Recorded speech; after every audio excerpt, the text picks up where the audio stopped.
Welcome in. It is Brad with College SportsCast. We are here to cover football again.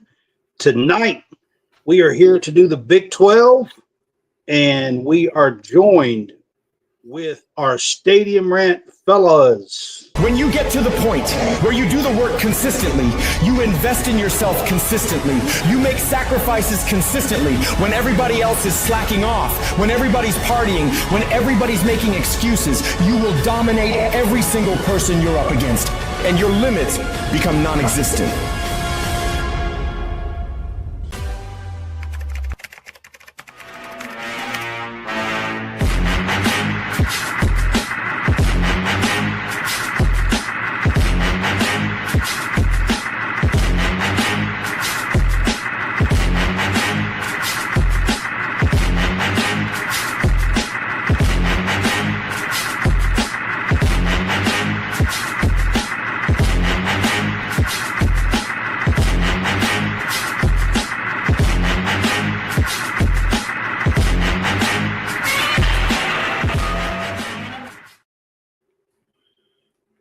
What is up, guys? We are here to do our Big 12 college football preview show. This is season 4, episode 3, College SportsCast. I have King Will with me here from Stadium Rant. What's up, King Will? I'm doing good. How are you, Brad? Doing pretty good. I'm here to do the Big 12. Have you been studying the Big 12? I have. What about you, John? Yeah, I've been looking at some stuff today and yesterday. Got my Athlon book.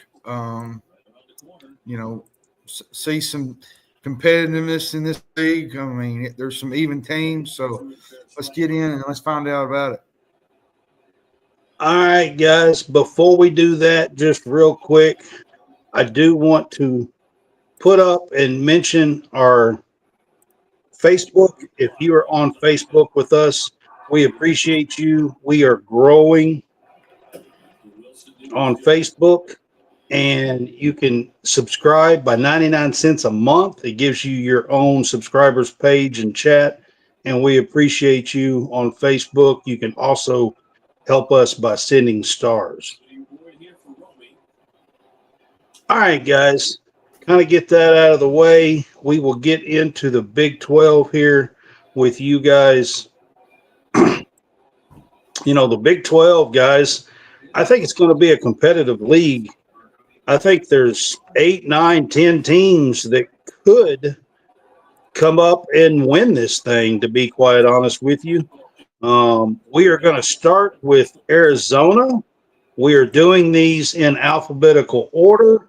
That way we can't be saying, we're leading with this team and all that kind of stuff. And so we are going to start with Arizona in alphabetical order. John, what do you think here? Let Will go first, and then I'll go. All right. I'll let Will go first. Will's with Stadium Rant, by the way. Check him out on Ringside Rant on Thursday nights. I know they do Thursday nights and some live shows and things. But check them out, Stadium Rant. I can go. No big deal. Well, I mean, which is the real Wildcats, they have, I think, one winning season the last 7. They had a breakthrough year in 2023 under Jed Fish. Fish rebuilt the program. He went from, I think, 1 win to 5 to 10. And then he left for Washington. That's the problem, is he left. So which of the last, I guess, 2 teams, Arizona teams, which one's the one really going forward? Brennan, he's going to be there. He shook things up with the coaching staff. There's a lot of work that they had to do through the portal.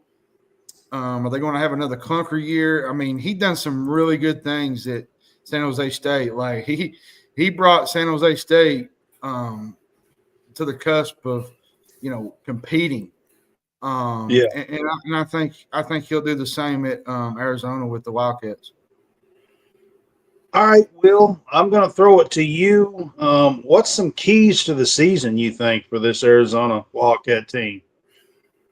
Well, they got to get their quarterback, Noah Falita, to play like himself again. Unfortunately for Brennan, he brought in a whole bunch of high school recruits, but they're all 3-stars. You can't coach in the ACC, the Big 10, or the Big 12.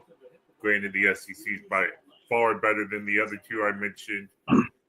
Well, you kind of brought 3-star recruits. You kind of brought that up, Fafita. He had a unbelievable 2023. And then last year really kind of fell off the map, to be honest. He kind of regressed. Like his interceptions, I think he had 12. He wasn't as accurate. He's still the leader of that team as quarterback. I wouldn't shock Brad if Braden Locke, if he starts to struggle, if Braden Locke don't get a look from Wisconsin. He's experienced. He's their number 2 guy. So, and I think let's face it. Losing McMillan off of this Arizona team, really hurt. I mean, it was a huge loss. Yeah, it's tough. Losing your star wide receiver. They do get Chris Hunter back. He's a dangerous threat. Patterson's back. They got Burnett. I think he got in the portal, and he was going to Kansas and returned. So come back. I don't really know what to expect from this team. You just hope it's not a downgrade in back-to-back seasons. After the showing they had in 2023. Another key. They were 114th in scoring offense and 106th in scoring defense. That's gotta be better, really, to be honest. Oh yeah, 100%. Stuff like that absolutely has to be better. I do think their quarterback play is going to be key for them, but their defense does have to get better. They have to show improvements. They can't be 100+ in defense and compete in the Big 12. No, you're absolutely right about that. And Coach Brendan, I think you should probably go ahead and call Remax or one of those real estate agents to go ahead and put your house on the market. Yep. Year 2. There's a big difference between San Jose State and the Big 12. There is. I agree with that. All right, John, do you have the schedule? I don't have to. I do. I'll just have the games that they play. They play Hawaii, Weber State, Arizona State, Baylor, BYU, at Colorado, at Houston, at Iowa State, Kansas State, and Oklahoma State. And I'm going to say the key game in there is probably the Kansas State game. They lost to them last year, 31-7. It wasn't a Big 12 game. Now, and this year I think it's a non-conference game as well. So weird. It's because they had these games scheduled before when they were Pac-12 and Big 12. So that's the reason why. I think getting a home win here is big for them. Because you go on the road the next week to Iowa State. And Ames is a tough environment to play in, and they're going to be much improved. So I think this is a huge game for Arizona, I think. All right. Will, what's your key games? And one of them it might sound crazy, but they better start off with win against Hawaii and Weber State. They better be undefeated when they take on Kansas State. Well, and you figure those are 2 winnable games. So, yeah, I think. I mean, you have to be 2-0 after the start of them 2 games. I would think.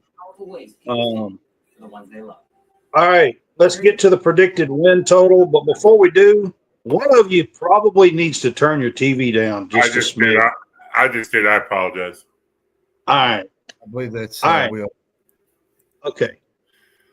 So, Arizona, what's your predicted win total for the regular season, John? I think I want to go 6. I mean, there's some wins there. Hawaii, Weber State, Kansas is in there, Cincinnati, Baylor. We don't know what Baylor's going to be. Houston's in there. So there's some wins in there to go bowling.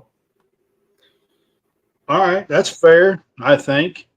Will, what do you think here with Arizona? I have them as the second worst team in the Big 12. I have them going 4-8. I mean, they could. They could miss a bowl game. They could wind up with 4 or 5 wins. I do agree with John. 6 is attainable if you show improvements this year. Yeah, if you show improvements, you can get to 6. Yeah. But first, before you show improvements, Brendan has to prove he's not in over his head. I agree with that too, especially out of into the Big 12. I think it's a big step up. I agree. All right, we're going to get to Arizona State next, guys. Arizona State is the 11th ranked team in the AP poll, the highest ranked Big 12 team in the current AP poll. The AP poll came out this week, and John, they are coming off of winning and making the college football playoff last year. What do you think about this Arizona State team? Absolutely fun year last year. Scatterbo was good. Sam Leavitt, the quarterback. They won the Big 12 championship. They beat Texas in the college football playoff. Or no, they lost to Texas, but it was in a really good game. Really tough environment for them. Never been in that situation. They left it all on the field. And Kenny Dillingham is probably one of the most fun coaches. He's got a lot of excitement. He's got style. In the way they play, he brings that excitement to their game. I agree. Will, do you think this Arizona State Sun Devil team can repeat what they did last year? If I'm Arizona State, I'm in a bad mood going into week 1. There are not 10 teams in the country better than us. No offense to the Big 10 or the SEC. There are not 10 teams better than Arizona State. Also, I'm a huge Coach Dillingham fan. When you listen to the guy talk, you want to run through a brick wall for him. Sam Levitt's a stud at quarterback. They got Max McClain, the transfer from Penn State, in at wide receiver. So if I'm Arizona State, I'm going to start blowing people out just to prove there are not 10 teams better than us. Oh, yeah, and you got to realize, who's going to replace a guy like Cam Scatterbo?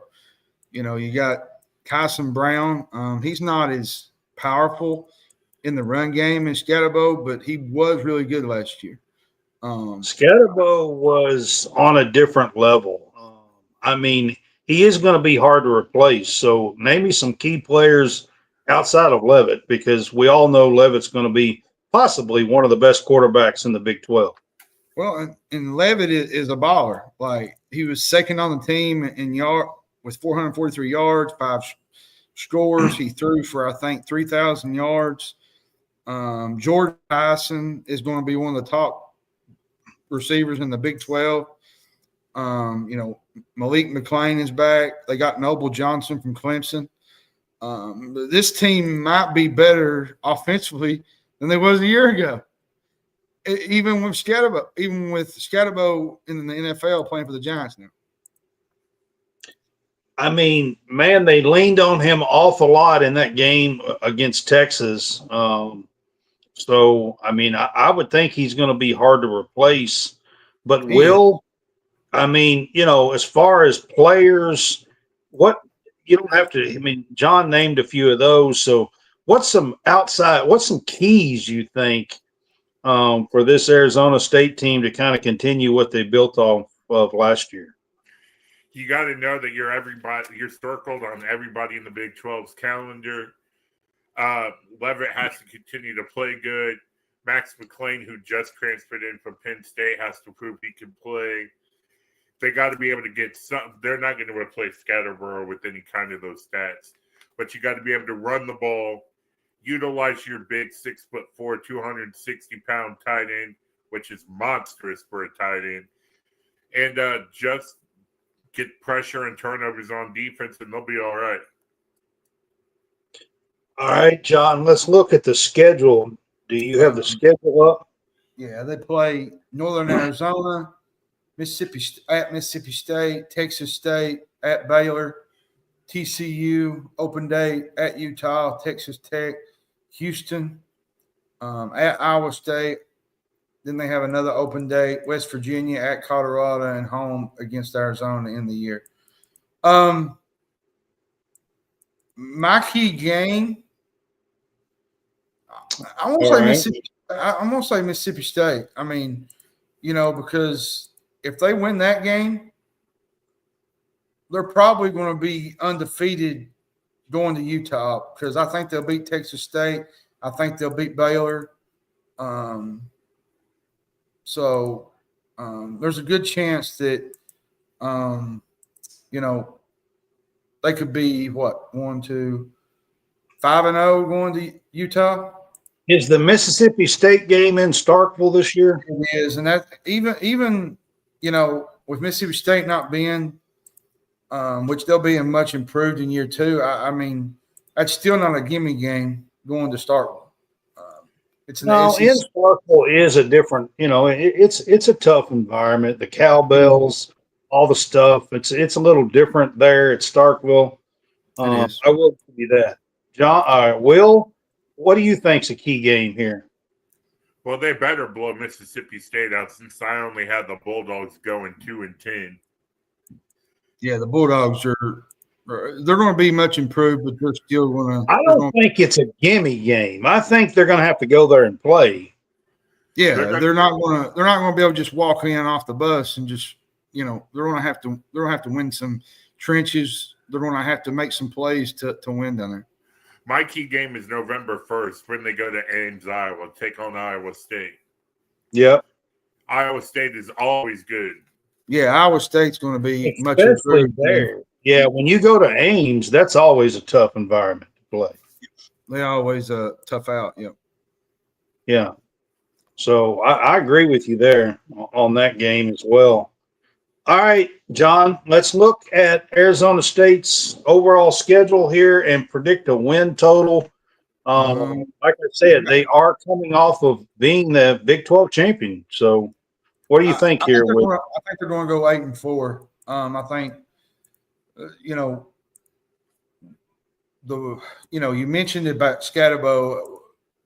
It's going to be tough to replace a guy like that. I think they'll have some knocks. I think they'll lose at Iowa State. I think, they might end up losing at Utah. There's some games on that schedule that's going to be tough for them this year. I don't think they do a repeat of what they did a year ago, but the talent is there to do some special things, especially Kenny Dillingham as their head coach. All right. Will, how many wins do you think this Arizona State team gets? 9, but they could get 10.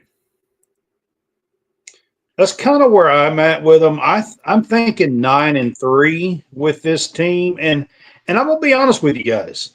9-3 has a chance to win the Big 12, I believe, because I believe this is going to be a competitive league, and I think you're going to see teams with 2, 3, at least maybe 3 losses at the top of the Big 12. Will, do you agree with that? I do agree. Like we were talking about right before the show, yeah, there's 16 teams in the Big 12. Last year, Arizona State was picked and finished dead last, won the Yep. conference. You could make a case for any one of 12 teams to be able to win the conference. Yeah, I mean, I agree with that for sure. All right, guys, we're going to move on to our third one. And our third one, guys, is Baylor. And John, when we're talking about Baylor here, we got to start with Aranda. So, I the mean, coach. you look at last year. He was on the hot seat. Well, let's just be honest. They lost their last 4 games in 22. They went 3-9 in 23. Started last year 2-4. They lost to Colorado. Then Baylor turned into one of the hottest teams in college football. They beat Oklahoma State. They beat TCU in West Virginia. They beat Houston and Kansas. And they had their first winning season in 3 years. And it kind of got him off that hot seat. And now he's got a loaded team, and he's probably one of the sleepers in college football. They have as much return experience as anyone in the country.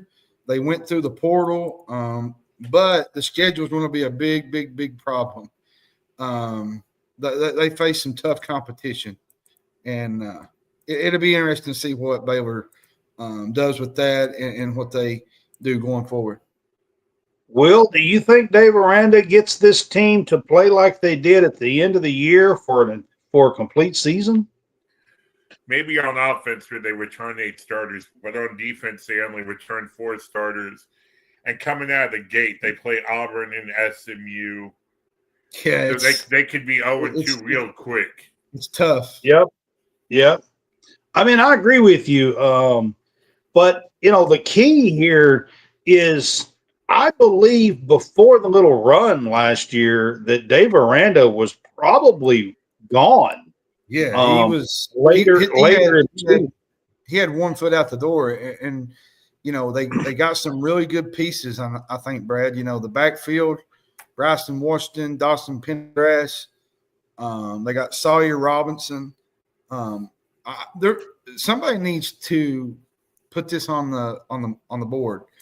Josh Cameron might be one of the best punt returners in all of college football. He's 21 yards per try. He was the top receiver a year ago. They also got Kobe Prentice from Alabama, which was a nice piece in the portal. So they got some weapons to use and utilize this season. It'll be interesting to see what Baylor does with it. Will, he's naming some key players. Is there any more that you had in mind? Well, Sawyer Robertson, the quarterback, absolutely has to produce. They have 7 new starters on defense. Keep in mind, this is a defense that last year was 79th in scoring, and now you're breaking in 7 new starters. Maybe some out of the portal are good. Maybe some aren't. You have to ask why they were in the portal, though. Everybody goes, oh, they came out of the portal. They must be a star. Well, if they were a star, why weren't they a star last year at their old school? I mean, for the most part, I think you're right. I think there are some good pieces in the portal. But, I mean, a lot of times they were behind the depth chart and they're in the portal looking for playing time, to be honest with you. All right, John, let's look at the schedule. It's tough. Will's kind of already alluded to the beginning of the schedule. They play Auburn in 2 weeks in a neutral site game at SMU. Yep. No, they play Auburn at home. Yep, Auburn's at home. It's at Baylor. At SMU, Samford, Arizona State, at home, at Oklahoma State, Kansas State, at TCU, at Cincinnati, UCF, Utah, at Arizona, and Houston to end the season. So the back half of the schedule doesn't look terrible, but the front half It's is the front wonderful. half. The front half is. Whew, you All better right. get through some of those key games early, and I'm hopefully, gonna be honest with you. Auburn at home to start the year, looking at that schedule is absolute crucial. key. I think. Well, because you got SMU on the road the next week, and Rhett Yep. Lashley's going to have another good team this year. So, my predicted record for Baylor, I'm gonna go 8-4, Brad. I think they get it done this year. I think they go to a bowl game, another bowl game, and I think Dave Aranda's job is still intact next year. They can't have a fall off like they did the year before last, because if they do, he's probably looking for another job. So, Will, I got to ask you about your key game, and then you can give me your predicted win total. Friday, August 29th. It's a Friday night. Waco, Texas. Auburn comes to visit. Kind of weird this on a Friday, not on the Saturday, but I guess it gives them TV time. They better win that game, and I have them going, no offense to Dave, who already had one foot out the door. 6-6 at best. I mean, I'm going to say 7-5. I'm going to go in between you two guys. I'm going to say 7-5. I think they can find 7 wins on that schedule, but I do think that Auburn game is going to be absolute key at the beginning of the season. All right, guys. The next one. Our next one's BYU. Go ahead. well, I mean, they went 11-2 last year. Everybody's going to say, well, the schedule was not great, but they did beat Kansas State.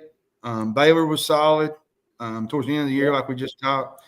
They beat a Colorado team that was kind of off and on at times. It was still a 9-win team. And regular season 9-win team. And then they won the bowl game, the Alamo Bowl. And they're still BYU though. And going into the Big 12, it's kind of, I don't know, Brad. They got some good skill players. They had some really good players on the defense last year that was probably top in the Big 12. The kicking game is really good.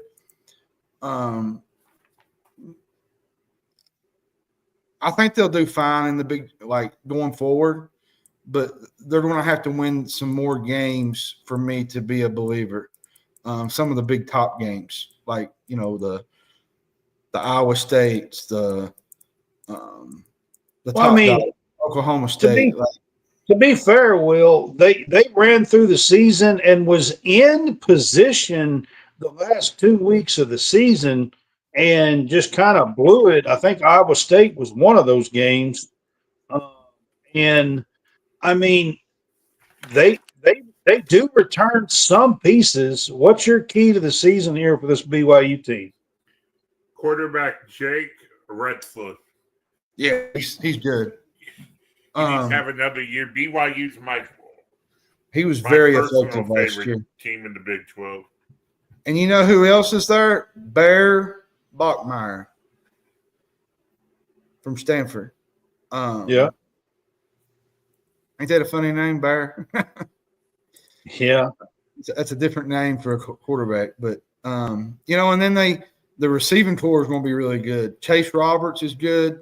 Parker Kingston is going to have a big role this year. Tiger Bachmeier will be in there. I think that's maybe his brother, I think. Bears. Then you have Nakua. That's going to be a big splash at wide receiver. They're going to be pretty good. My biggest concern with them is their line. Is it going to get any better? Will, who do you think are important players going to be on this team? Retzlaff, like I already said, linebacker Jake Kelly. They got a new tight end in Carson Ryan. Their defensive line is going to determine how their season goes. How quickly can they gel? I think Glasgow is going to be a big piece to them, their linebacker. He's one of their top players. I think their defense will depend on where their season goes because the offense is going to be there, Brad. We saw that last year. I just think their defense is going to – for sure.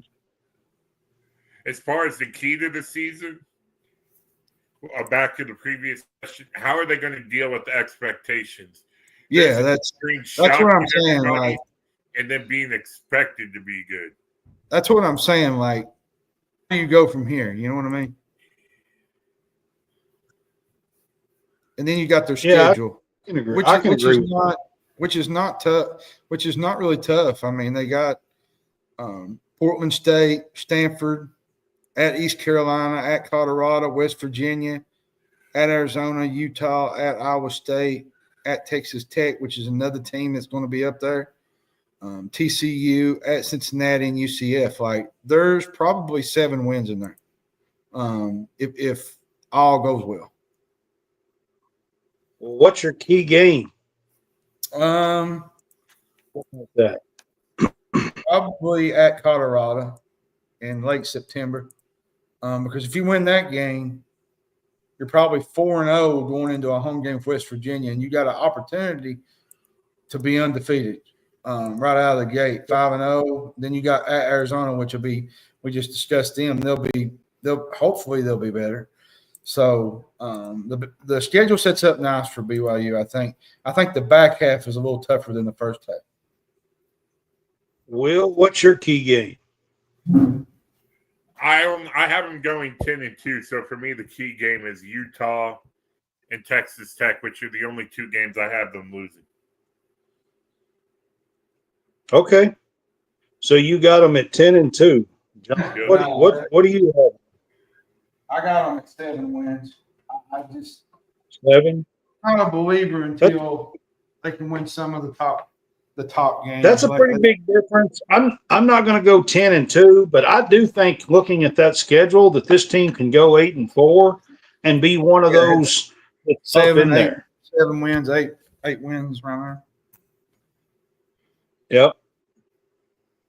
All right, guys, let's get to Cincinnati, the Bearcats. Thank you, John, Cincinnati, on behalf of Louisville for taking Saturday. I mean, I'm not a great fan of Satterfield, to be honest. Just me. And it ain't because he was at Louisville. I just don't think he's that great of a coach. I hated to see him go myself. I feel like I felt like last year there was improvement, but you know, they had the college football playoff run. What was it, 21? They play. Yeah, that seems like decades ago now. But you got to remember, that's when they was playing the athletic conference, right? American Athletic. Yeah. Those days are over. I mean, you're in the Power 5. You're up a weight. Like, they're 5-15 against power conference teams. You know, they had 2 of them was against Houston, and the other one was, I think, UCF. They went from welterweight to heavyweight. I feel like they're closer. Yeah, but they're in the Big 12. It's a Power 4 program. I don't know, Brad. I'm not a big Satterfield fan, to be quite honest with you. Well, I don't think he's that great of a coach. Will, I don't. I mean, I know you're not going to say anything good about him, but what do you think about this Cincinnati team, or a key to the season for him? Oh, come on, guys! You don't like the shucks, good old Southern boy who said the week he was hired at Cincinnati, which was like 2 weeks before a bowl game, that he hadn't even bothered to watch film. Yeah, I mean, I think he's done after this year. He's going back to the ASUN or whatever conference. Well, I mean, there's some players here. I mean, you got their quarterback, Brendan Sorsby. You know, the tackle on defense, Dante Corleone. There's some pieces here, Brad. Yeah. They're going to have to be better offensively. Last year they had some turnovers. They need to get the running game going. All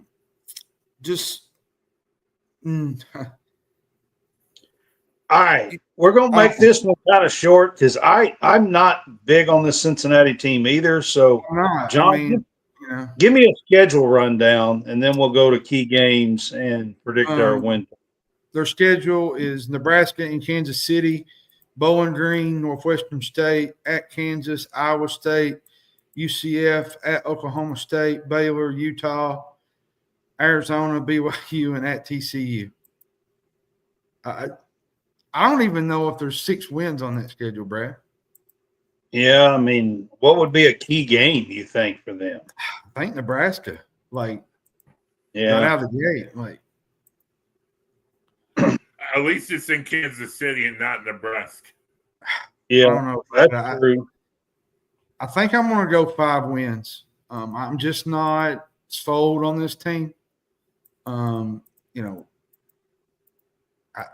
do you – I don't know. How do you go from being in the college football playoff to well, I mean, first of all, John, Luke Fickell is not there. Fickell's not there. So yeah, and that's another one that kind of, needs a bounce back season.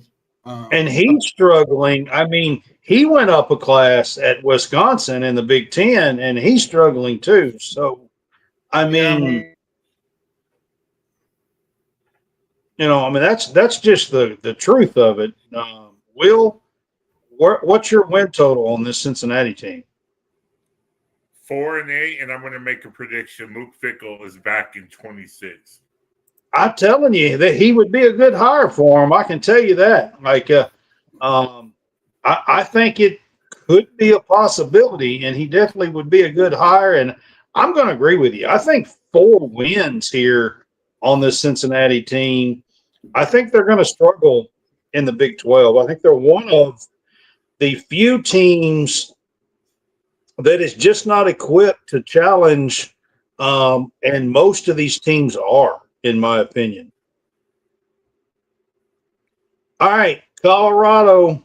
We're going to get to the Buffs here, John. This is, this is Dion without his sons, without Travis Hunter. So, that's not the biggest loss. They only returned 1 offensive line starter.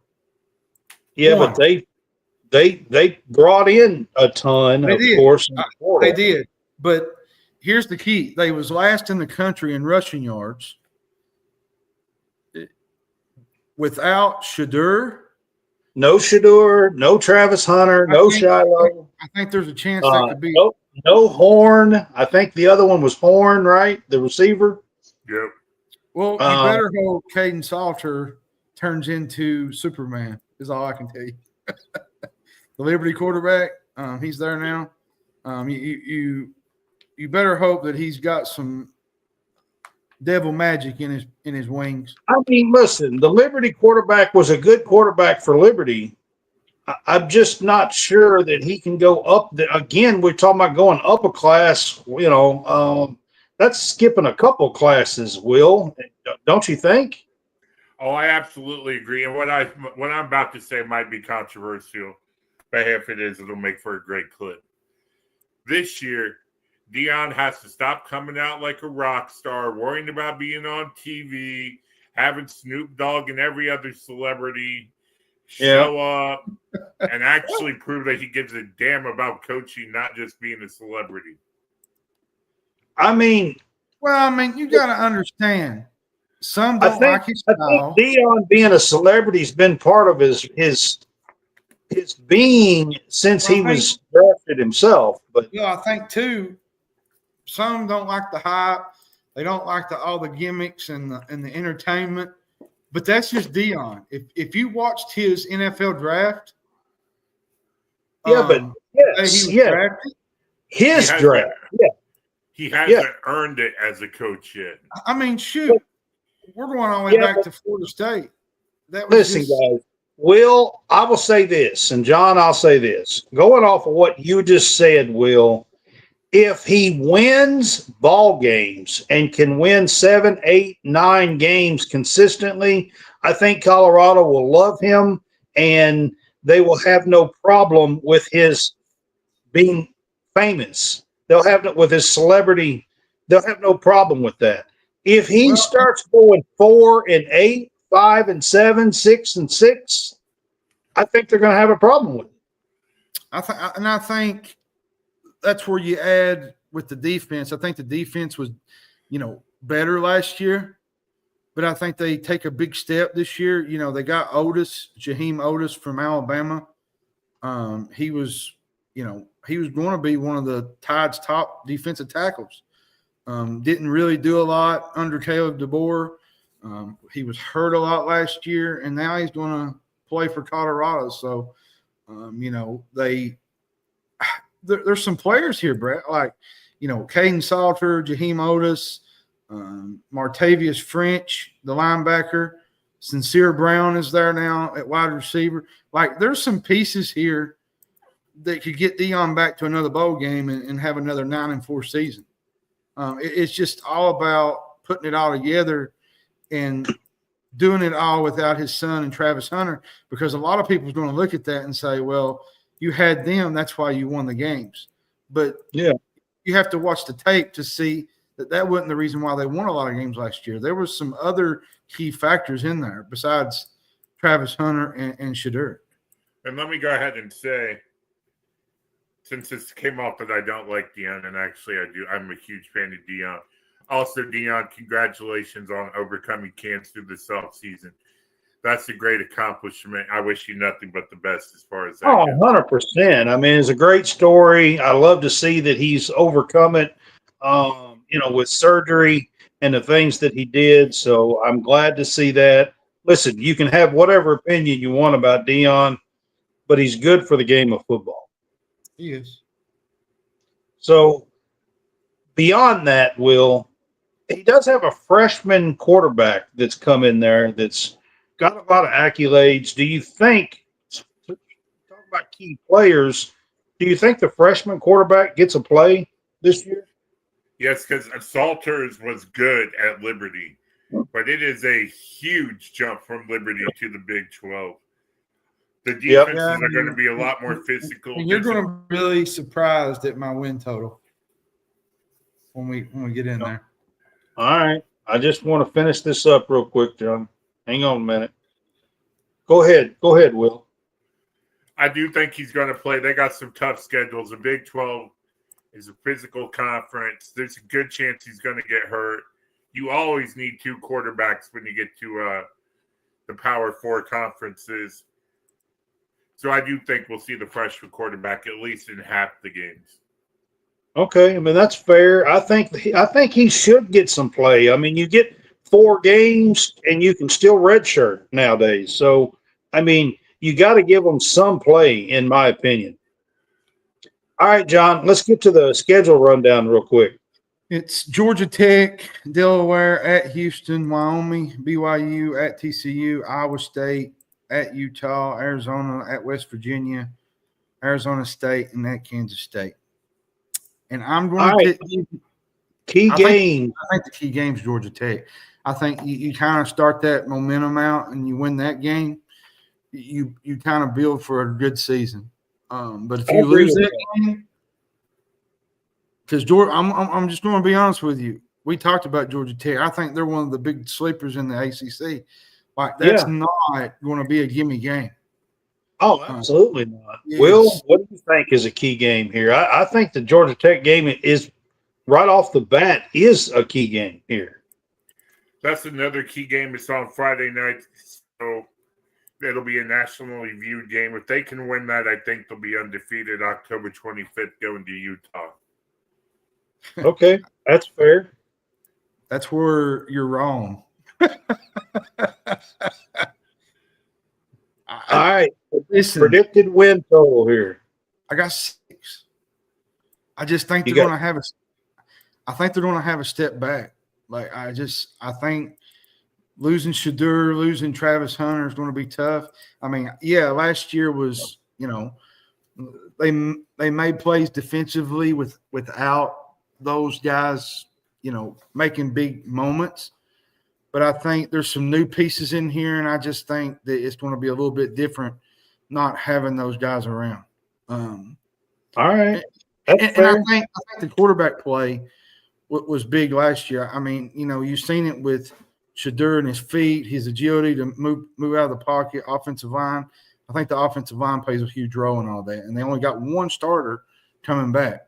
And the run game was not great last year at times. Now, John, I'm confused. Go ahead, Will.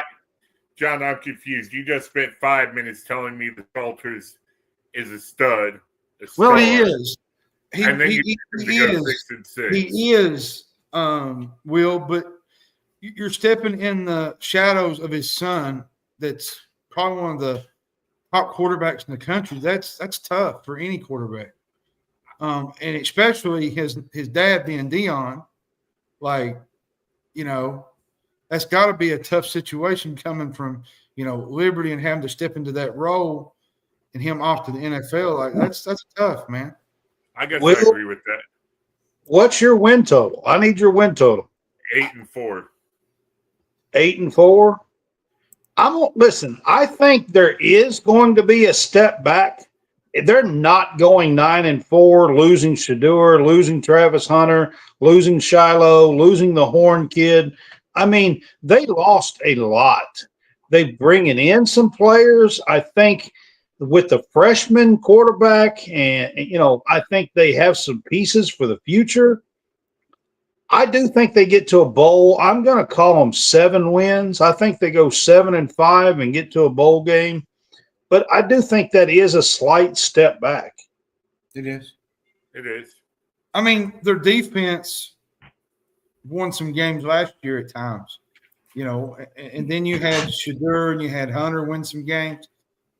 I think the totality of that season last year, you lose a bunch of those guys defensively. You lose a bunch of guys on offense. You lose offensive linemen. There's going to be a step back, I think. And you bring Caden Salter in from Liberty, which is a good quarterback, but playing in the shadows of Deion Sanders. And listen, the biggest thing about Salters is this. He's not playing at Liberty against that competition. He is going against 8, 9, 10 really quality teams in the Big 12. So that's your difference right there. Yeah, it is. All right, let's get to Houston. I'm very disappointed in this program. In Houston program. I mean, yes, I'm going to be honest with you guys. I think Houston is going to be near the bottom here of the Big 12. I think they're one of the teams that's going to be near the bottom. They went 4-8 in their first 2 Big 12 campaigns. They failed to go to a bowl for the first time since 2001 and 2002 in back-to-back years. Willie Fritz has got his hands full, man, because they was second worst in the country. I think they failed to score more than 18 points in 9 games. But there was again, some hope, Fritz is a big step up here, going from Houston to the Big 12. I mean, that's a big step up for Fritz. Fritz is a really good coach. They got in the portal. They got some upgrades. There's some talent there. The schedule is really manageable. But you got to have some better play from the offense. And I think that Connor Wiegman, he played at Texas A&M. I think he's a great quarterback for them. I think he'll do some things. Now, he had a foot injury. What was it, 2 years ago? And he was out last year. So hopefully he can stay in one piece because, he's a capable quarterback. Will, what do you think here with Willie Fritz and this Houston team? I'm a huge Willie Fritz guy. Guy's a great coach, but it was a big jump up. I do agree he has Wigman, who's coming from Texas A&M. He looked decent at Texas A&M before he got hurt. So staying healthy is the key part, though. So theoretically, for Wigman, this should be a step down. I mean, honestly, for Wigman, yes. Yeah, for Wigman, I agree with that, Will. But I think it's a great spot for him to kind of show off his talents, though, because the SEC is a whole different animal compared to the Big 12. So, you got any other thoughts, Will, on this besides Wigman and step down? I mean, that's a good point, I think. It is. I mean, it's Stanford. Stanford has to be able to produce it. Running back, they got 4 starters coming back on offense, 4 on defense, and the punter coming back. So they have guys in the system who are familiar with it. But I'm overall disappointed in Houston. I thought they'd be competitive in the Big 12, but for the most part, they're an afterthought. Yeah, they was really good. 4 or 5 years. Over the years, I mean, Houston's had some good players, good programs. I mean, let's look at their schedule and go from there. Stephen F. Austin at Rice, Colorado, at Oregon State, Texas Tech, at Oklahoma State, Arizona, at Arizona State, West Virginia, UCF, TCU, and at Baylor. My key game is probably Colorado at home, because you win the first 2, you got a great chance at going 3-0. And you kind of – I'll tell you what, John, I'm going to say Oregon State. Corvallis is a tough place. That's another key game for them, yeah, because after that, you got a hard schedule in October. Yeah, I mean, Texas Tech, at Oklahoma State. Oregon State's going to be a tough one. You win 4 of those games, the back half of the schedule don't look as bad. Yeah. Will, what do you think for a key game? They need to be 3-0 heading to Oregon State. Oregon State, while they've usually around a 6 or 7 win ball club, is a really tough place to play. So they need to win the first 3 and be undefeated going to Corvallis. Yeah, I agree with that for sure. All right, John, let's get to our win total for this Houston team. What do you think? I got them at 6. I think they beat Stephen F. Austin. I think they beat Rice. I think they beat Colorado, Oregon State. I think the October schedule is pretty rough because you got Texas Tech, Oklahoma State, like we said, Arizona State. I think the back half of the schedule is winnable and manageable for them to get to a bowl game. Okay. And I think Willie Fritz, like I said, is a really good coach. And I think it's just going to take them time to kind of get him acclimated to the Big 12. All right. Will, what do you think here with Houston and their win total? I think you see improvement this year. Not quite enough to go to a bowl game, but improvement. I have them going 5-7. I mean, I'm going to give them a bowl game at 6-6, but I really can see this team missing out and going 5-7. I think they're going to be in that 5 to 6 range and be towards the bottom of the the Big 12, to be quite honest with you. All right, let's get to Iowa State and Ames, Iowa here. I think they have a legitimate shot here to maybe pull out and win this thing. What do you think, John? I do. I like Iowa State. I think Iowa State is a really, really, really good team. I think this is a team you just root for, And this is a team. The word team is what, because that's what they are. They don't have 3 players that are just stars and going to win the Heisman and win all the Doak Walker awards, and they don't have all that stuff most of the time. No, they don't. It's a fun team. The fan base is engaged. They've had some success. I feel like this is the year they finally get over that hump. I just have that feeling, to be honest. They added in Chase Sowell. He was a really soul. That's how you spell it. He's a wide receiver. He came from Colorado. He was really good at East Carolina. He's probably going to be their instant starter for Iowa State at wide receiver.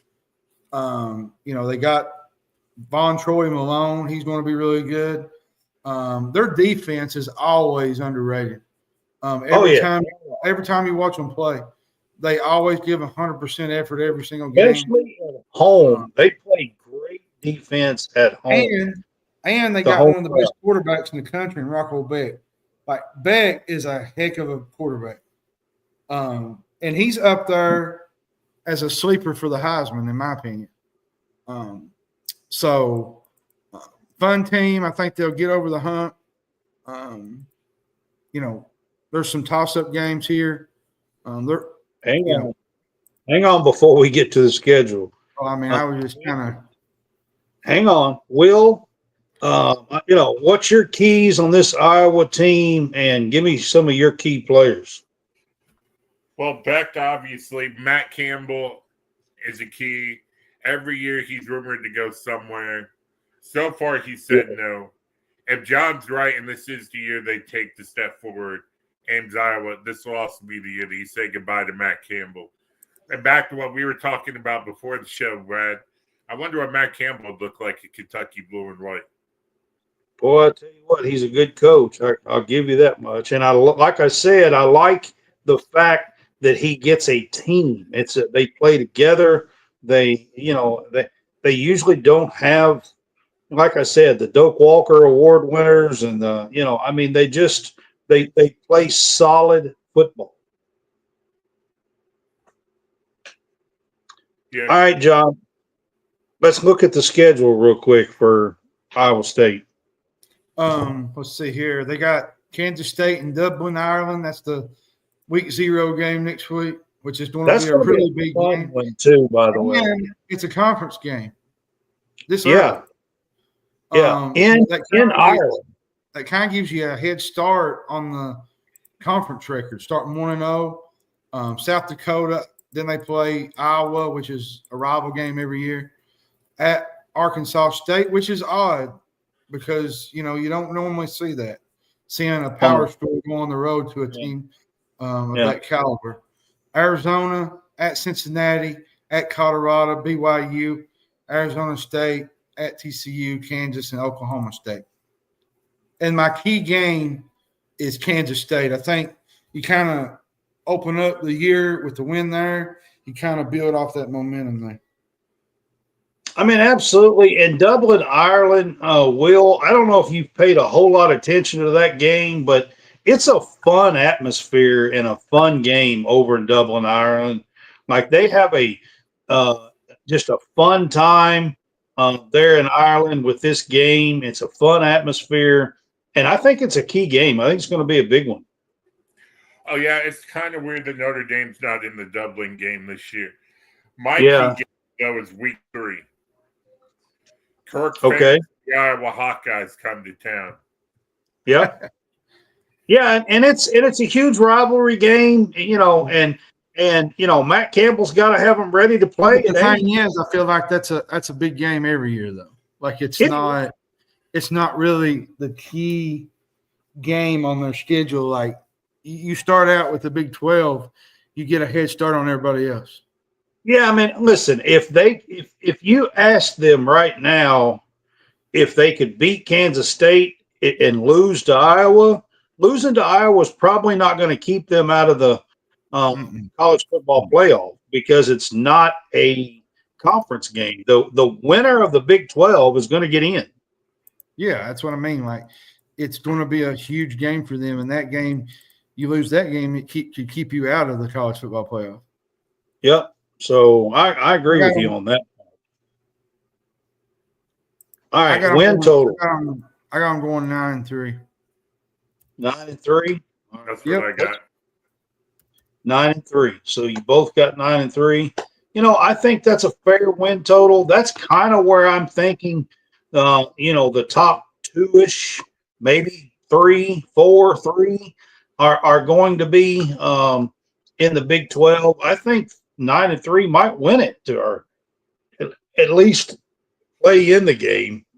To be honest with you, so that's where I'm going to go as well with Iowa State. Let's get to Kansas. So, John, I'm going to start with this. Leopold, a couple of years ago, was kind of the Cinderella story of college football, but I think it's kind of faded off a little bit. What do you think about this Kansas team? I mean, I don't know, man. It was tough to kind of gouge last year. They played their home games in Kansas City.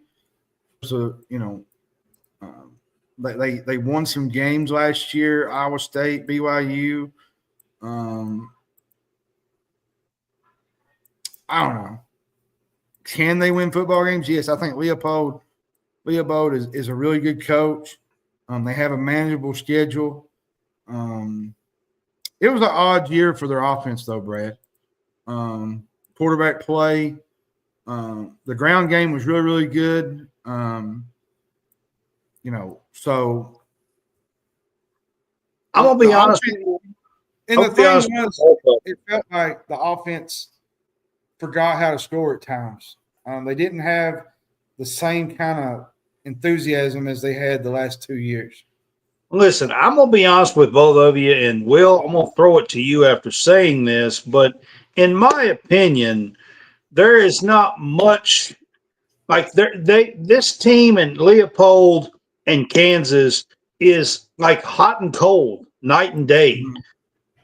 Sometimes they get hot and they'll run off 3, 4, 5 straight wins, and then they will just be ice cold and lose 5 straight. Yeah, like last year, Jalen Daniels, he has to stay healthy. Like, I mean, you gotta have him healthy. Yeah, he took a lot of picks last year. He never really looked comfortable at all last year. And let me throw it to Will real quick. All right, so I just. What do you think about the hot and cold situation here with this Kansas team? Because that's what I feel like they are. Yeah, they're either really hot or cold. They did have a big week this week. They got the single biggest gift any college sports program has ever gotten at one time when one of their boosters wrote them a $300 million check to go towards the football stadium village. Yeah, so they are in the process of building a new football stadium. So that $300 million is going to go a long way. I mean, that's a huge, enormous gift to get as a from a donor, from a booster, whatever you want to call it. I agree with that. That's going to be a key for their future, not just a key for the season, if you ask me. Well, and I think the close losses last year, they had so many games that they just let get away that they can't do this year. Give me some key players for this game. Jalen Daniels has to look comfortable. Last year, he didn't have a horrible year, but he didn't have a good year. He kind of always looked like he was unsure of what he was doing. That's what I said. He just did not look. Daniels still there? Yeah. Okay. I didn't realize he was still there. Yeah, I mean, it's his 6th year. 6th? Okay.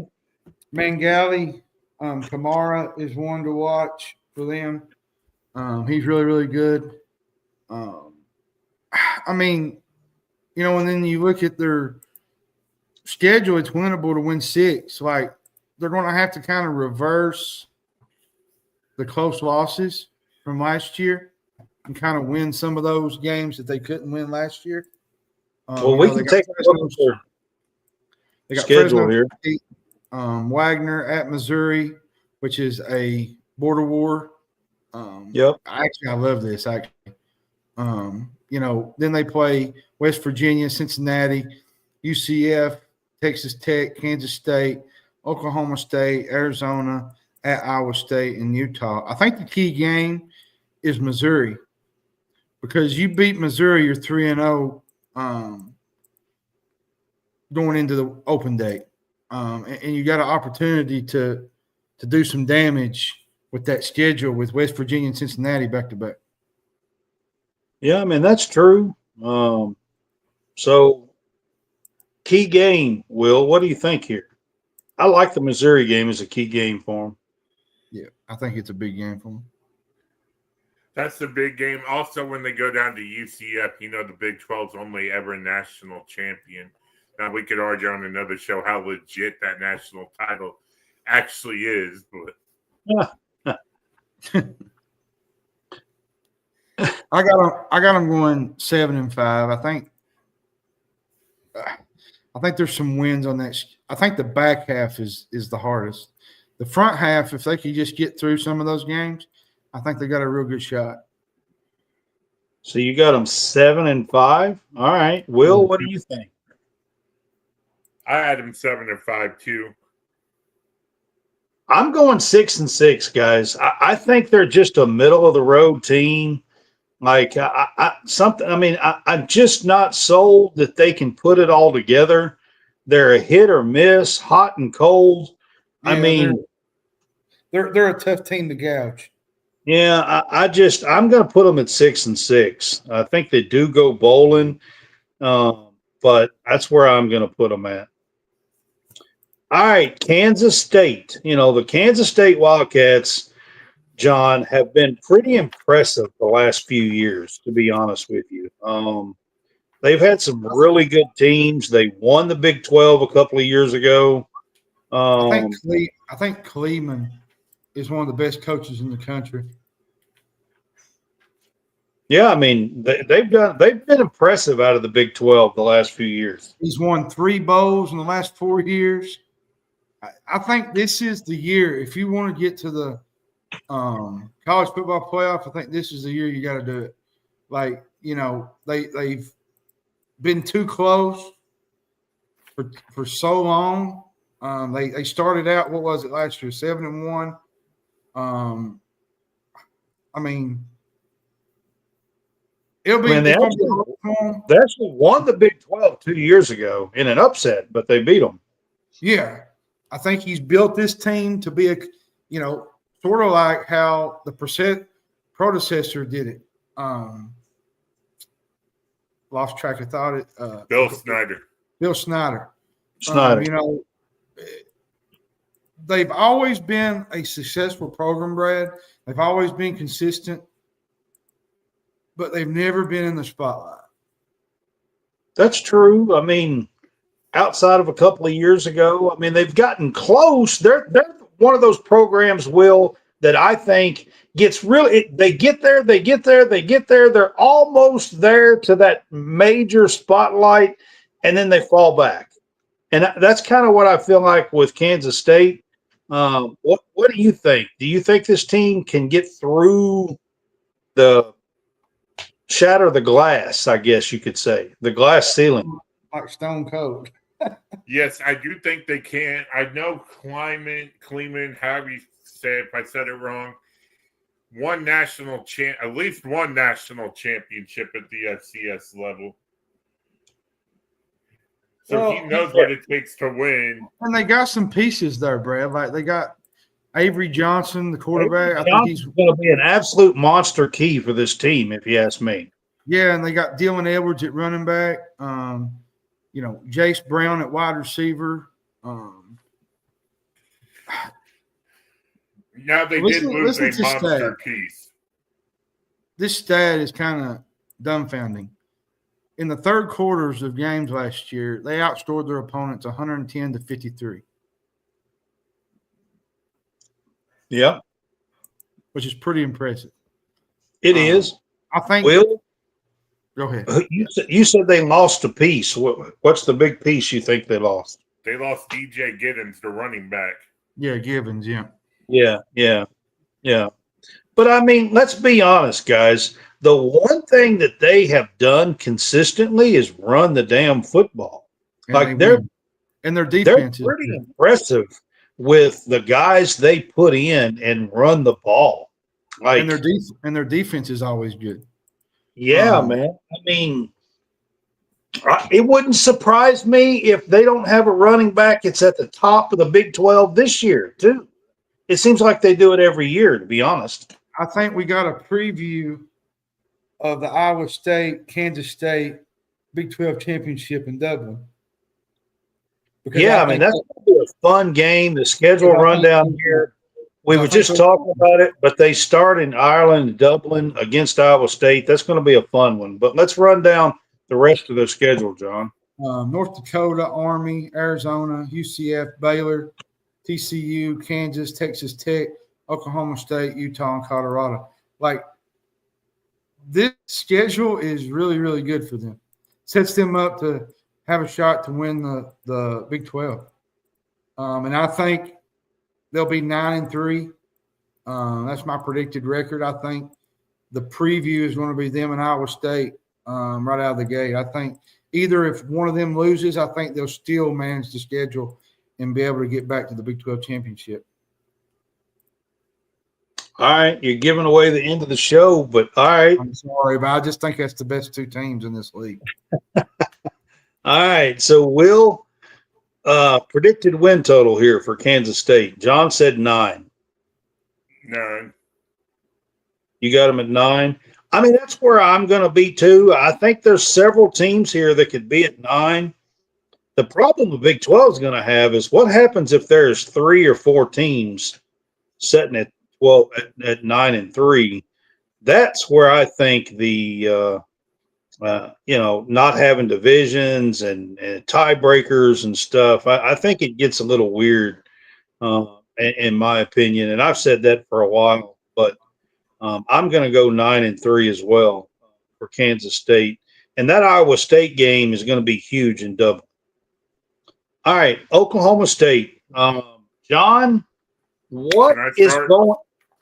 What? Yeah, Will, I'll let you start. But what is going on with the Cowboys in Oklahoma State? Now, John, you might disagree with what I'm about to say. In fact, I'm almost counting on it. But I think this is Mike Gundy's last year in Oklahoma State. And I also think they're the worst team in the Big 12 this year. Did you know that this was last year was the first time since Gundy's, I think it was his first year. They didn't go to the bowl game. Yeah, it was his first year. I mean, they've had a hell of a run, but they had one of the best running backs in the country last year, and you never heard his name. It was a big problem. You know, the injuries were there. The talent level was bad beyond the running back. I think he's a good coach. I don't think, he's done some really good things his 20 years there. And you don't kind of dismiss the guy after one season. You know what I mean? Let me give you a key number here, and I want to get your and Brad's thought on it. 3. Okay. That's the number of returning starters on the entire team. Well, I mean, as bad as they were last year, he probably did need to reboot the entire team. I will say that. But, I mean, to be in year, 21, 22, or whatever he's in, to have to completely revamp the entire team is not a good position. I think the quarterback play has to be a lot better, too. It was last year I think the quarterback that they brought in 2 years ago that returned last year was a problem. Well, they got Zane Flores now. I think he's a freshman quarterback. Yeah, which I think he's got some talent. They got some decent talent on this team. They got in Duhan. He's an edge guy. I think, like Flores, I think he's, Hoss Heine is another one, the backup. The main problem with them last year was their run defense. And it's always been a good thing.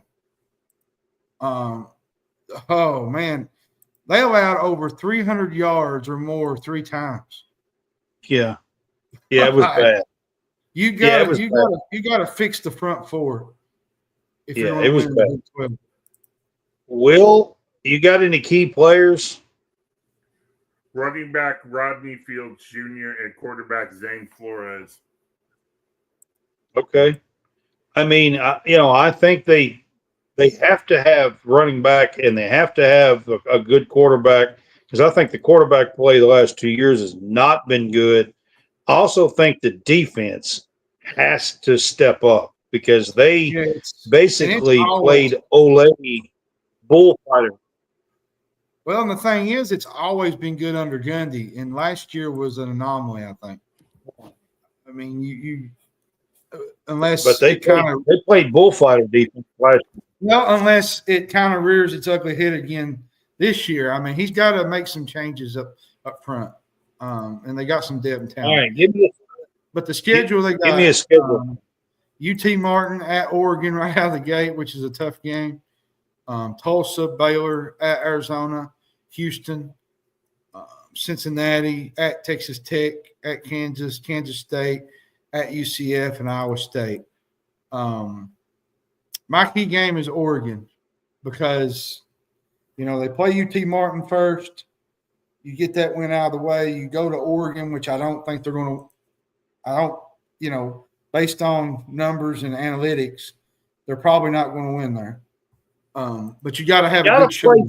But yeah, they got to play strong. They got to come out of that game. Have a decent showing, Even yes. if they don't get the win, they got to come out of that game and be like, okay, we've got a good team for the rest of the year in the Big 12. We're showing some improvement. Yeah.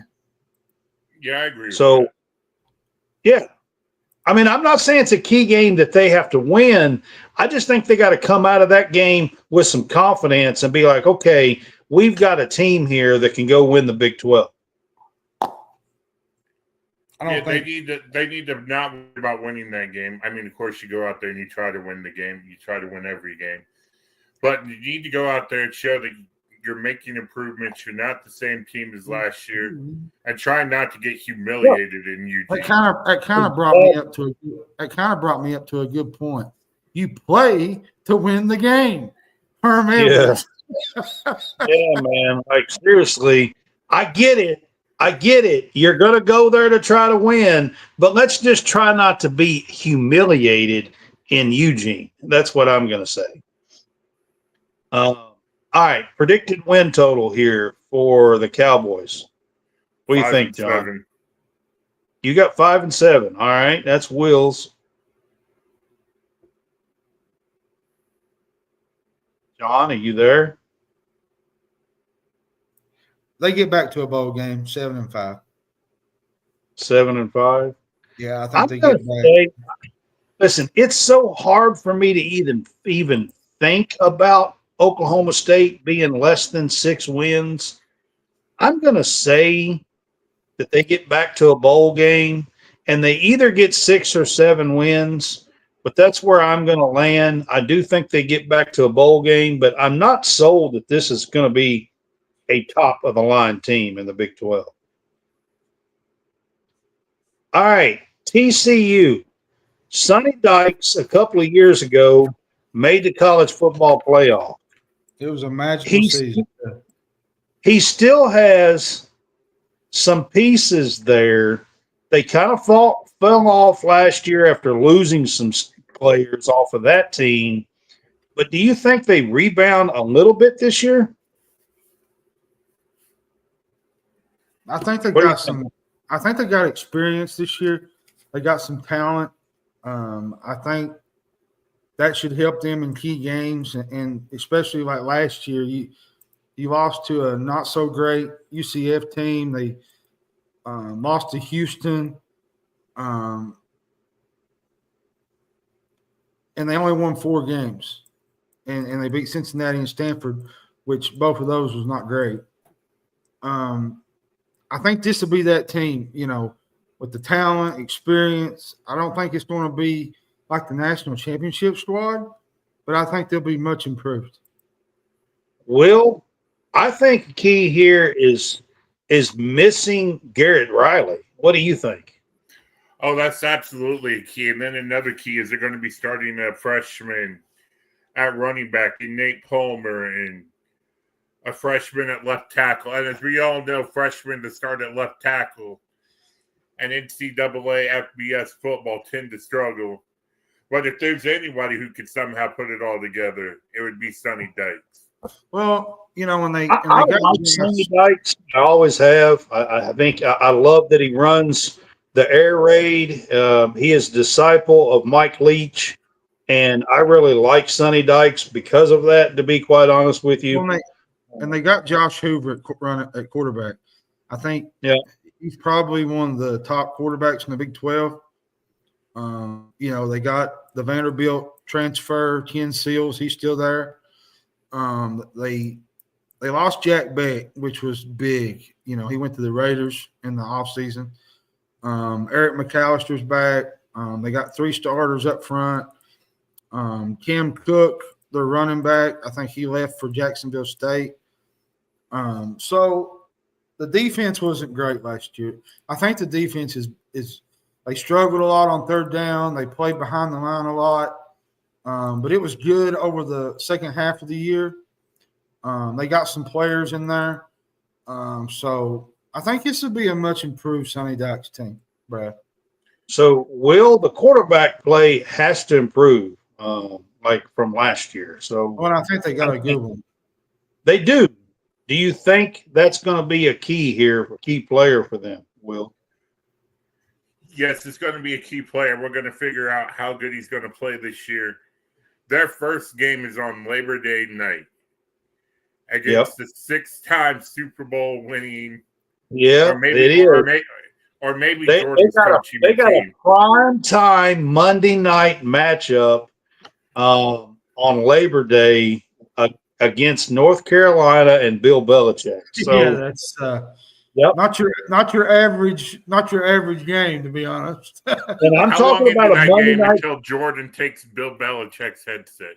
And I'm talking about a Monday night football game without the NFL Monday night football. So, like, you get prime time, like that's a big way to start the season against Bill Belichick. So, I mean, and their schedule kind of sets up.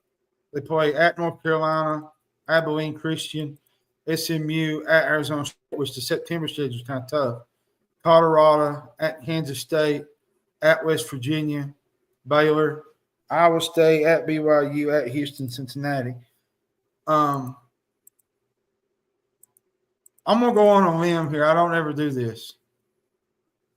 And I think the key game is probably the North Carolina game. I think you got to win that one right out of the gate. That one in SMU. You got SMU. 2 games right off the first and third week. I think that's absolutely just key. This is my first What Do You Mean episode of TCU. I got them going 8-4. Whoa. Okay. My first bang of the night. I did not see that one coming. I actually think they're going to be a lot better than they was a year ago. And I think they got the talent. They got a really good quarterback in Josh You Hoover. heard it here first on College SportsCast. Hammond says TCU's going 8-4. Yep, I do. You want to place a friendly wager on that, Jeff? I ain't gonna put no wager on it, but I think. Are you ready? Will, are you ready to put some sense into him or what? I love Sonny Dykes. I love the quarterback, but I'm going to have to temper expectations just a little bit.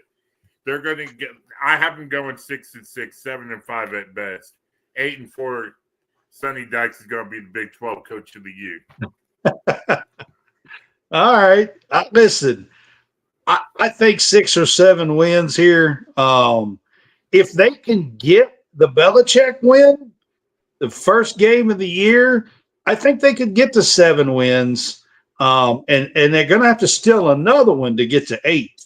But, they got some big games. SMU is going to be a tough one.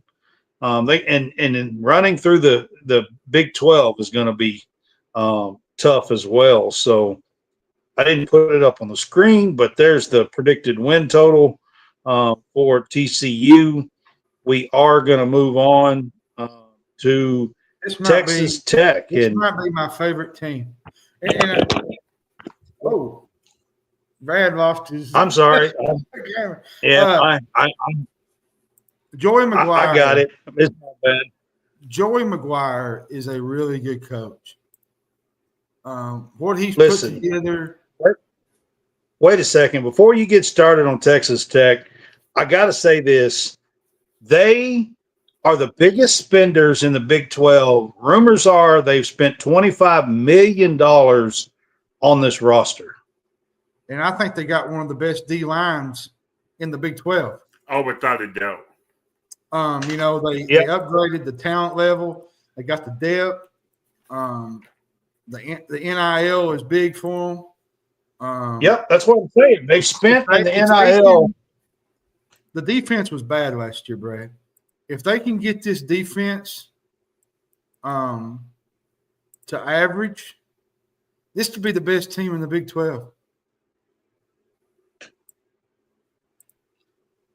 I mean, I think the key here, Will, in my opinion, is putting all this NIL talent together, these transfers and this NIL talent. Can they gel them together and be a good team? I mean, I think that's going to be a key, Will. Yeah, we see this all the time in the NFL, and now we're going to see it and start seeing it in college. You could go out and you could sign all the top name free agents, but just because you sign all the top free agents and you sign all-star players doesn't mean they form a star team. In fact, I know it's a different sport. That was part of Calipari's problem in Kentucky, signed star players, but they weren't a star team. Well, and they lost one of their star players last year. They lost Taj Brooks to the Bengals. It's going to take a lot to replace that guy. They did get Jacoby Williams. They got Jacoby Williams. They got Cameron Dickey. Quentin Joyner should be good for them. He was a USC transfer. The line was decent last year, Brad. But it needs to be a little bit stronger. They brought in some in the portal offensive line. I just think the quarterback play has to be a little bit better than it was a year ago. But I do like their quarterback. I think he has potential to be a star. He still threw for 6,000. Was it 6,000 yards? No, he had last year 3,300 career passing. Is what it was a 3,000. I was thinking about his career, but he's had a good career, Morton. He's not going to get a lot of attention with all the quarterbacks in the Big 12, but I think he's a really good quarterback. And they got some pieces there to make some noise now. Do I think they'll go to the college football playoff? Probably not. But they'll probably have an opportunity to win the Big 12 with what they got. Well, if they can win the Big 12, they're probably going to go to the college football playoff. That's the way it's going to work. So let's look at their schedule. Run down their schedule, John. They got Arkansas, Pine Bluff, Kent State, Oregon State, Utah, Houston, Kansas, Arizona State, Oklahoma State, Kansas State, BYU, UCF, and West Virginia. Now they do miss schedule. That's. What'd you say, Will? It's a favorable schedule. Yeah, I mean, I agree with you. I think the key game's Utah on the road. You win that game, you got a chance to go undefeated going to Arizona State. And you start building up some momentum there, you got an opportunity to make some noise and get in the playoff picture. And they're going to have a really good defensive line. And I got them going 8-4. I think there's going to be some hiccups along the way. I just think the defense has to be better than it was a year ago. All right, Will, give me your key game. Obviously, you got Utah. That's the key game. But I'm going to say Arizona State is the key game. If they beat Utah, they're undefeated going into Arizona State. Now, here's where I think the season turns. They beat Utah and Arizona State. All of a sudden, they're making noise, and we're going to find out if they can live up to the pressure. Yeah, I agree, and they've spent the money to do it. So, what's your predicted win total here? Anything less than 9-3, they should be embarrassed. I'm going to be honest with you. I think they've spent the money on the defensive side of the ball here. I think they could have the best defense in the Big 12. Defensive line. It's got to be better than it was last year. If they can get it to being average, I think they got a good chance at making some. They certainly have the most SEC type defense in the conference. I'm going to go out on a limb here, and I'm going to pick Texas Tech at 10-2. So if you've been paying attention, I got them with the most wins so far. Well, he's on the crazy train too, like I was with TCU. All right. So that's where I'm going with Texas Tech. Let's get to UCF. Scott Frost is back. Weirdly, Gus Malzahn resigned as a head coach to go to Florida State as an offensive coordinator. Something that never happens, that you never see. I don't know what has happened to the Gus bus, but Scott Frost is back at Central Florida. So, John, what do you think about Scott Frost returning to UCF? Why not, right? They bring back Scott Frost. He was he had a good run the first time. He was. I think this is going to be a big rebuild for him because they return 50% less of their production on both sides of the ball. He took an 0-12 team to a 13-0 team in 2 years at UCF. But you gotta realize they're not in the AAC anymore. They're in the Big 12, and they're 5-14 against Power 4 schools, Power 5 schools. Yep. That's not going to cut it. And I think that's probably a lot of the reason why Gus Malzahn is gone, and they kind of wanted to run with. What a weird. I'm just being honest with you guys. What a weird situation Gus Malzahn did. But you know what? Just weird. But you know what? He was good at Auburn. He beat Alabama. Seemed like every year. He's a decent coach. To call it quits as a head coach and just say, "Oh, I'm going to take an OC job." I know it's Florida State, but come on, man. Come on, Gus. Jesus. That's all I got to say. All right, Will, what's your keys to the season or key players here for UCF? My key to the season, and yes, it's great to see Scott Frost back in the place where he won a quote-unquote national championship. But my key to the season is our new defensive coordinator, Alex Grinch. He's coached 24 NFL defensive draft picks. Yeah. The defense, that's a great defensive coordinator. I'll give you that. They wasn't real pleased with him in Oklahoma, though. Well, he's done a good job most places that he's been. He's been a good one. Listen, I think Ted Roof was the problem at Oklahoma. I don't think it was Grinch. I think the roof is on fire was the problem at Oklahoma. Yeah, but all the blame went on Alex Grinch. Yeah, I know who the blame went on, but I'm telling you, Sooner fans, the roof is on fire. That's what happened at Oklahoma. And I think y'all might know the rest. Let the burn. Yeah. Because that's what happened. I'm just telling you. All right, John, key players at UCF. What you got any key players? They got Taven Jackson, Miles Montgomery. They got Marcus Burke. I think they got a really good offensive. Their offensive line was probably not great last year, It's probably not going to be great again. I think it's going to be tough for them to score points, which Scott Frost likes to air it out.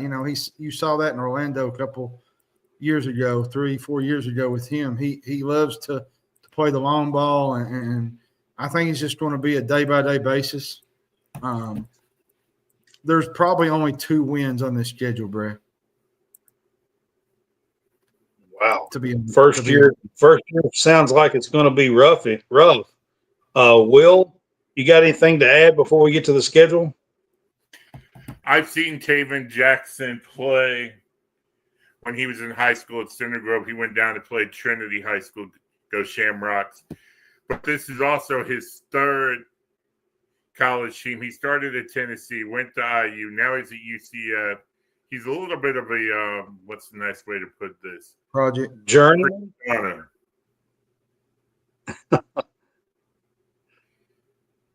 So if they could get his head on straight and actually get him to play football, he'll be all right. Yep. All right, John, let's look at that schedule since you're saying 2 wins. Let's look at it. 3 or 4 maybe. Jacksonville State, North Carolina A&T, North Carolina, Kansas State, Kansas, Cincinnati, West Virginia, Baylor, Houston, Texas Tech, Oklahoma State, and BYU. It's not favorable. Key game.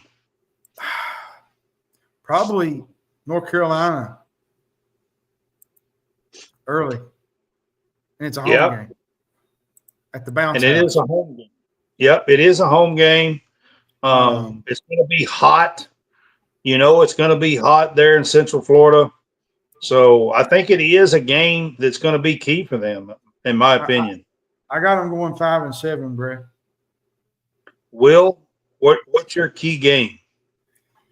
My key game is November 7th when Houston comes to town. That game will decide bowl game or no bowl game. Yeah, it's going to be a tough year for the Scott Frost enjoyers. All right, so John, you said 5-7. Will, what do you think? I'm going to say 5-7, but if they beat Houston, 6-6. That's where I'm going to say. I'm going to say they miss a bowl this year in Scott Frost's first season. I think they wind up 5-7. But I will say I do like the Alex Grinch hire at defensive coordinator. I have to say that. All right, John, we're going to get to Utah. And I think anybody who has followed college sportscast the last couple of 2 or 3 years knows that I have been a Utah fan. I have been a Bad Moon Rising fan, Cameron Bad Moon Rising, for several years. Unfortunately, he is gone, but I do think that we are going to see a kind of a rebound this year out of Utah, John. What do you think? I love the coach. And they bring back 7 starters from a group that only allowed 22 points last year. Their defense and their experience. Their defense is always tough. Always. Teo Johnson, the safety, is probably one of the best in the Big 12. Logan Fano, Lander Barton. And they got a quarterback from Mexico and Devin Dampier. He's not the greatest passer, but he's got legs. And that's something that Utah likes to use. You saw that with Cam Rising. I looked at their schedule, Brad, and we'll talk about it in a minute, but I think there's a good shot at 10 wins on this schedule and another big year for the Utes. Yeah, I think they have a good team here. Will, what do you think here? And I got to ask you about the coach. I love their coach. I love their defense. So what do you think is a key season here? Key to the season? Kyle Whittingham is good. I like awesome. Kyle Whittingham, and you guys might disagree. I wonder if he hasn't reached the pinnacle of what he can do at Utah. Well, I mean, he won back-to-back Pac-12 championships. We said the same thing at Urban Meyer, and look what he did. He went to Florida and won championships. So I mean, I think there's a big job somewhere down the line for Kyle Willingham. I think he's one of the I don't most. know about that. The reason why I say that is I don't think he wants to leave. He's been there like 24 years or something. Yeah, but you get an itch to go to a big Power 5 school, Power 4 school, and I don't know. I think he's much more closer to retirement than he is going somewhere else, in my opinion. But I mean, I'm not saying he's going to retire this year or nothing, but in the next 3-4 years, I could see him hanging it up. I think he's got about 3 or 4 more years left in him. Yeah. Key players, John. I said some. Yeah. Some of those guys. But Will, what do you think here were some key players for you? Spencer Fano, although I think you already mentioned him. They got to get Dampier to be respectable. He's not going to be a star. He's not going to wow you. He needs to just be respectable. All right, let's look at a schedule rundown, John. What do you think on the schedule side? UCLA, Cal Poly, Wyoming, Texas Tech, West Virginia, Arizona State, BYU, Colorado, Cincinnati, Baylor, Kansas State, and Kansas. All right, key game. I think it's at UCLA right out of the gate. I mean, UCLA. That's going to be a night game on the opening weekend. Late night I football. like that game, but I'm gonna be honest with you. I don't like this UCLA team. I think that Utah ought to win that game. I don't, but their next tough test is not till almost the end of September. So they're probably going to stroll through the first 3 or 4 games. I think it's like Arizona State or maybe Colorado is their key game, is what I would say. Later in the year, yeah. Yeah. Basing it off that. So, and I got them going 9-3. I think. All right. I think they have another good year, and I think there's another good chance that they can go back again to the Big 12 championship. I think there's talent, especially on the defensive side of the ball. I think the quarterback play is where they need some, Will, magic. What do you think's the key game here? UCLA just to get the season off to a good start. Also, Arizona State, Colorado. I have them going 8-4. I'm a huge Kyle Whittingham fan. That's where I've got them. John said 9-3. Will said 8-4. I'm going to go 8-4 as well. I think that'll be a good year for this team. I really like the Utes here. If you've been part of College SportsCast, you've kind of known that I've talked about Bad Moon Rising and the Utes and picked them a lot. Game day pick 'em. I have been a Utes pick 'em. I've been a pick 'em every time for Utah. Last year, it kind of bit me a little bit, but the 2 or 3 years before that, I was running like we was doing great with the Utes. But I'm going to go 8-4 this year. All right, we are at the last team here in the Big 12. We got West Virginia, and they went back to the well as well. Yeah, they did. With their coach. So you got UCF a few minutes ago with Scott Frost. West Virginia went back to the well as well, John. Yeah, Rich Rod's back. And there's a lot of happy Mountaineer fans in town. And the thing about Rich Rod, people don't understand. They weren't too happy when they ran him off. Well, no, but they kind of got the nostalgia. Scott Frost did well and left. Okay, let's be honest. They ran Rich Rod out of town. Yes, but there's some nostalgia coming back though.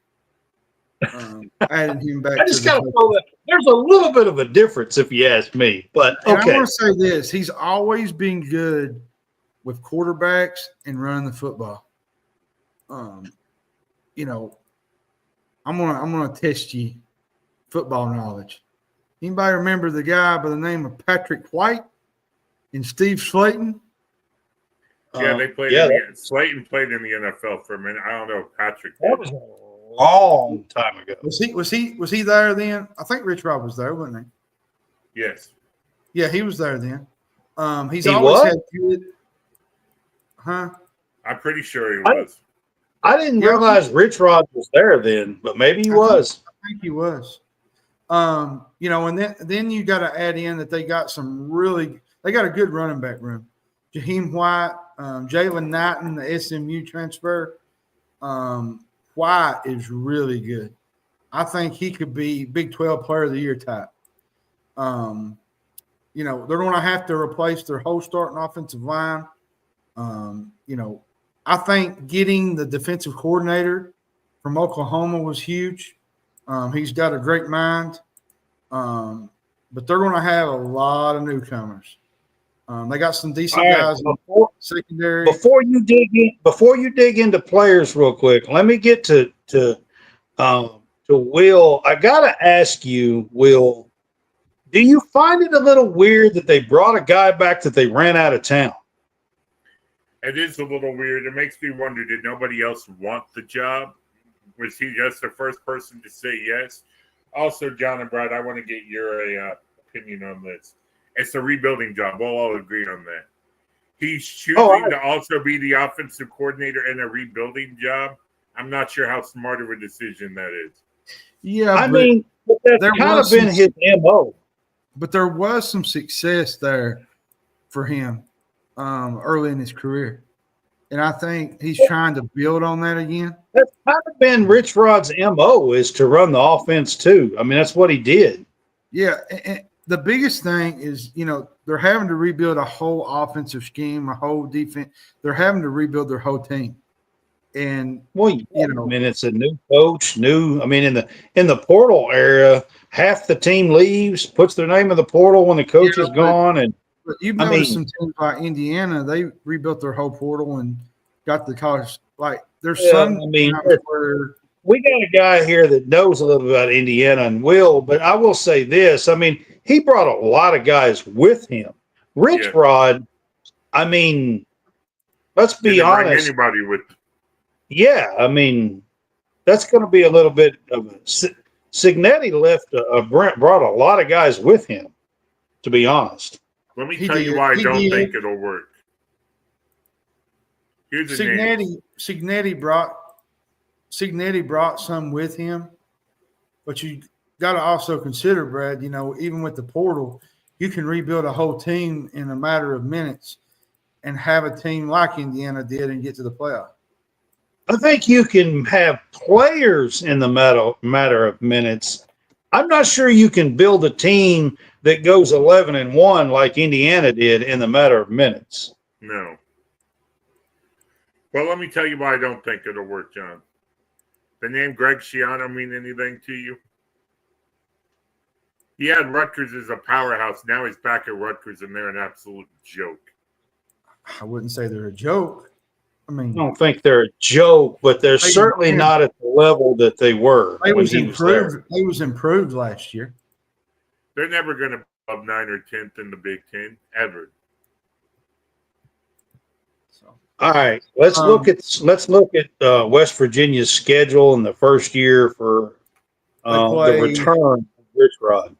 They play Robert Morris at Ohio, which is a weird game. Going on the road to a smaller school. We're seeing that in a few instances this year. Pitt, the backyard brawl. Where's that game at? It's at West Virginia this year. Okay. At Kansas, Utah, BYU, UCF, TCU, Houston, Colorado, Arizona State, Texas Tech. All right. Give me some key games. Everybody's going to say Pitt. So give me another game that's a key game, because the Pitt game is a key game. But Kansas, outside of that one. I think Kansas is one. Because if you win the backyard brawl, you're probably 3-0 going to Kansas. And in the back half of the schedule, you play Houston, UCF, and I think Their last two was Colorado. Arizona State and Texas Yeah, Tech. so there's The a last chance two. to go bowling, but I just don't think that they're just not going to have enough talent yet under Rich Rod, and I think they're going to miss it by maybe one. They go 5 All and right. 7. So, this first Will, year. give me some key games outside of the Pittsburgh game. The last two at Arizona State and Texas Tech. You could even go the last three: Colorado, Arizona State, and Texas Tech. Well, I think on this schedule, you got Robert Morris, Ohio, Pitt. You win those three, you got a couple toss-up games in UCF and Houston. And if you could win those, all you would need is one more win at the end of the back half of the schedule. Yeah, you got to Yeah. steal one of those last three. Yeah. But All right. doing that, I mean, that's fair. doing that in a first-year rebuild is going to be tough, though. All right. So, predicted win total for the Mountaineers this year. What do you got? 5 and 7. All right. Will? I'm going to be generous and give them 6 and 6, but only because I like Rich Rod. I mean, I like Rich Rod. I like the West Virginia fan base and the traditions and the crazy fans and the tough environment and everything. Like it's close to home. I mean, I'm Kentucky, and it's close to home. It's the kind of people that's near us, and John's in Eastern Kentucky is even closer. But gosh, if they could get to a bowl and get 6 and 6 in the first year would be great. But I'm going to say they miss it and go 5 and 7. I just think they got another year to get in place to do anything much in the Big 12. There's another year there, maybe even 2. All right, so we are going to get to our ending here for the Big 12, and John's kind of already spoiled this a little bit on his side, but give me your two teams that's playing in the championship game, John. I got Iowa State and Kansas State. All right, so that's the Dublin Ireland game. So he's got a rematch in that game in December. Will, who's your two teams? Arizona State and Texas Tech. Arizona State and Texas Tech.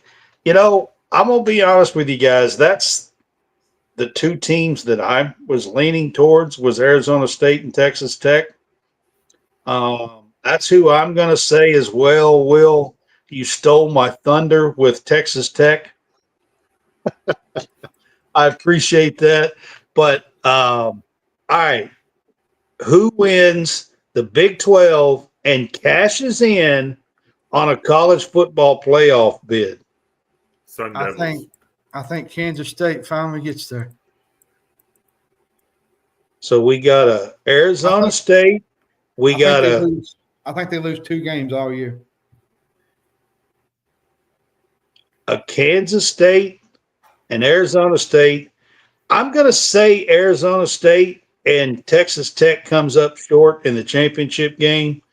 So I'm going to say Arizona State as well. I'm a little leery of that. I do think Texas Tech is going to have a very good team and have a great shot at it. So that's my two teams there. The winner, of course, will make the college football playoff. It is locked in. So that is going to be great for the Big 12.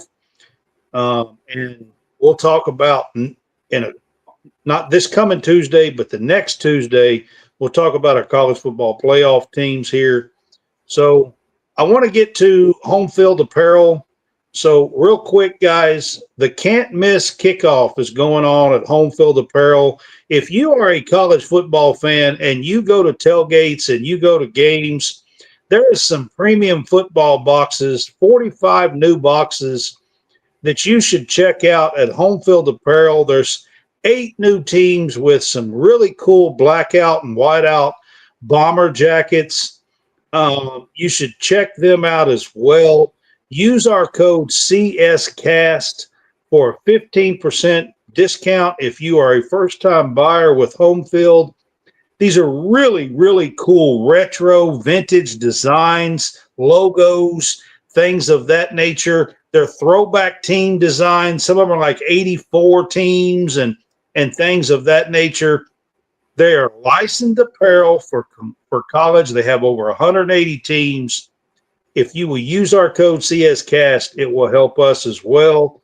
We're on the Real Fresh channel, and we want to give a big shout out to the Real Fresh channel and Howie Fresh. Check us out on the Real Fresh channel. Like and subscribe there. Stadium Rant, check them out. Will is from Stadium Rant. John and I both write from Stadium Rant and doing the content creation here with Stadium Rant as well. So check them out. Go to stadiumrant.com. Also, like and subscribe their YouTube page. We would appreciate that. Couple of other real quick things. Going to have a new show this starting in September. We're going to be doing the College SportsCast Wildcat Weekly Show. John and I hoping to have some guests, players maybe, coach, some UK media people. I know I've got 2 or 3 that said they're going to be on with us this year for volleyball, women's basketball, men's basketball, football. We're covering a lot of stuff with Kentucky, so check out our Wildcat Weekly Show. And then tomorrow, we're going to be doing with Eric Bird of Bird's Eye View is going to be doing some volleyball coverage at UK Fan Day tomorrow at 11 a.m. in Lexington at Memorial Coliseum. Go and check out this 7th-ranked volleyball team. Want to throw that in before we go off the air. And then lastly, guys, check out, if you enjoyed this show and our Big 12 preview, check out our last 2 weeks. We have done the ACC and the Big 10. Will was on for the ACC. Professor Nick was on for the Big 10 last week. On Tuesday coming up, we're doing our SEC preview show. I believe that Professor Nicholas is going to be back on with us for that one. And then the following Tuesday on the 26th, we're going to be doing our best teams out of the group of 5. We will hit 8 or 10 of those teams, including Oregon State and Washington State. I will throw them in since they are not in a Power 4 conference. And then we're going to finish the show, the back half of that show. We're going to talk about our college football playoff predictions. Who makes it? Who's the 12 teams? Who makes the final, the semifinals, and who makes the final game and winner? And we're going to pick our winners. And then Game Day Pick'ems, August 29th. Check us out. We're going to be back for our Game Day Pick'ems. Will, I think, wants to be on quite a bit with our Game Day Pick'ems this year. Is that right? Yeah, also, if you're watching, I believe we still have spots open in the College SportsCast Pick'em contest. Yeah, I gotta get it started here pretty soon. So a bunch. I would love to have people join our Pick'em challenge. It's a weekly challenge. It's you can find it on our College SportsCast page on Facebook. I think I put it on X as well. You can find that. I would love to have you guys join. Look up Brad CSCast. And also, we also have a fantasy football draft that we're doing, NFL, for Stadium Rant. So there's a lot going on. Make sure you follow John. John's going to cover Wildcat football, I know. Join our Pick'em challenge, man. We're going to have some fun. I'm going to try to have a bunch of people. There's 6 chances to win money. Like, it's going to be a fun deal. We do our Game Day Pick'ems. I'm going to add that in to our Game Day Pick'ems every week and kind of give a quick little rundown and update who's leading. There's 3 segments, so you can win a segment and win money. It's going to be great. It's only $5. Most people, you guys spend that every day on a bag of fries. I mean, come on, man. Seriously, it's only $5. And also, high school football in the state of Kentucky is next week. The opening night, Friday night. Go Shamrocks. John Hammond spends $5 on a damn soft drink every day. I'm actually excited, Brad. You know, football's in the air. There was a lot of scrimmages around the area tonight in high school football, and next Friday night we'll get to see it tee off for another season. And I'm actually pretty excited about the Kansas State-Iowa State game on week 0. Yeah, That's what I'm kind of excited about. We actually have a great game. I mean, I think it was Georgia Tech, Florida State last year. Wasn't that it? That was a good game too, I think, last year. Hey, Brad, we don't have Hawaii and Vanderbilt this year. No, thank God. I want to say on behalf of Stadium Rant, we appreciate you and John incorporating me and Nick into your Friday night show. Also, since I am going to be on somewhat regularly, I am going to try to incorporate a little bit more Louisville coverage. Yes, I know it's Kentucky's biggest rival, but I think the rivalry is better when both schools are good. And we wish you all the best in your health. I know that you had mentioned on the Ringside Rant, and our prayers are with you, Will. Thank you, John. Absolutely. Thank you, 100%. We hope that doing this kind of keeps your spirits high and you can get through everything that you need to get through, and hopefully maybe get an organ donor. That would be great. So we kind of get through the other side.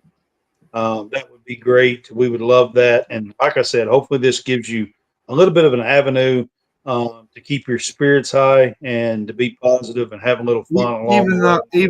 Even though I don't like Louisville. Listen, we are College Sportscast. I am trying to venture out and get into more things. Just happens that John and I live in Kentucky. We're Kentucky fans, so we started trying to build some relationships through Kentucky. I will say to Will, this basketball season should be very interesting between Kentucky and Louisville. So, it's also weird that game takes place before the football game. And what's funny is I was telling Brad it's ridiculous. the other day. I think it's ridiculous. I hate it. I was actually telling Brad the other day that this might be Louisville and Kentucky's best teams that they've had in a season in quite a while. I do have a question for you guys. Now, my answer to the question I'm about to ask is yes. Growing up in Kentucky, in Louisville more specifically, the Governor's Cup was always week 1. It needs to go back to being week 1. I have no problem with that. It was changed a long time ago, and if I'm not mistaken, I think Louisville is the one that kind of started that to change it, I believe. We did, but it needs to go back to being week 1. Also, for all these other fans, I know we're College Sportscast, so we have fans in all the other conference. Quit telling the SEC to go to 9 games as long as you're scheduling Tennessee Martin and Cal Poly and Houston Baptist and all right, sister of the poor over here. Yeah, so I got to say this real quick since you brought this up. Missouri has the weakest strength of schedule in the SEC, okay? If you put their schedule in the Big Ten, it's 4th. All right? Their strength of schedule. If you put their schedule in the ACC, it's like 2nd. It's 2nd. If you put their schedule in the Big 12 that we just did, it's number 1. And they're dead freaking last in the SEC. So if you're one of these asinine, and yes, I said asinine, people who are out here talking about that they have such a weak deal, they need to add a game and play a tougher schedule. And if you're one of them people, you need to stick your head in the sand like a damn ostrich. He said like an ostrich. I mean, seriously. Because it's asinine. I mean, fourth, second, and first in the other three power conferences. And they're dead last in the SEC. Come on now. Seriously. All right, guys, we're going to wrap this up. This has been the Big 12 college football season preview for 2025. We hope you enjoyed our show, and we will see you on Tuesday, the 19th, for the SEC. Y'all have a good night. Have a good one.